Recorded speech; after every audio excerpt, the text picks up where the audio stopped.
भौजी के बात बा का देबू सिलाई। खोला सलवार दे टका वाला गाई, खोला सलवार दे टका वाला गाई।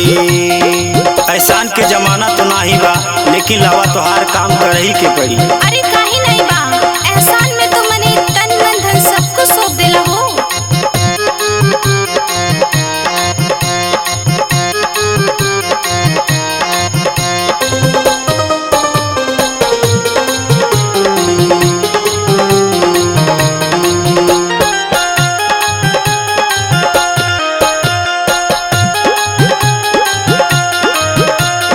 हमरे सलवार के डोक खुल गई बा, इमा सिलाई कईदा हो। लावा लावा काहे न करब। सुना पहले सिलाई तो कैसे करवायु, अपन अनमोल धना व्यर्थ में गवायु।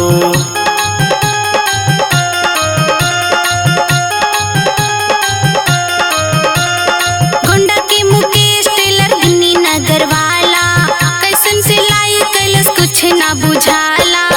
ऐसन मस्ती कैलस का हम बताई, ऐसन मस्ती कैलस का हम बताई। नीचे से फटल बा मारदा सिलाई, नीचे से फटल बा मारदा सिलाई।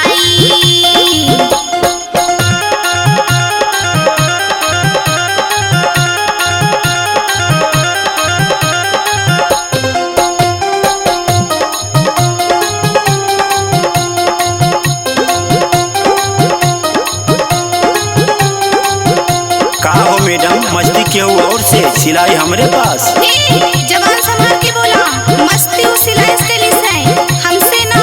सुना सुनावा कहानी पुरान बाना बा फरजी, टेलर लोग बड़ा होला अलग जी।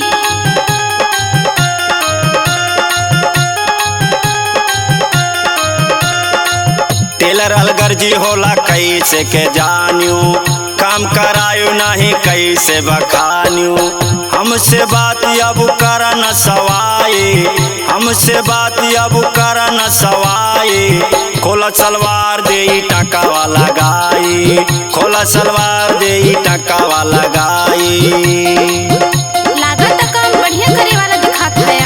अरे एक बार करवा के तो देखा, हमार दुकान ना छोड़। अच्छा अब की बार काम कई के दिखावा, अंग अंग बैठे से कपड़ा बनावा।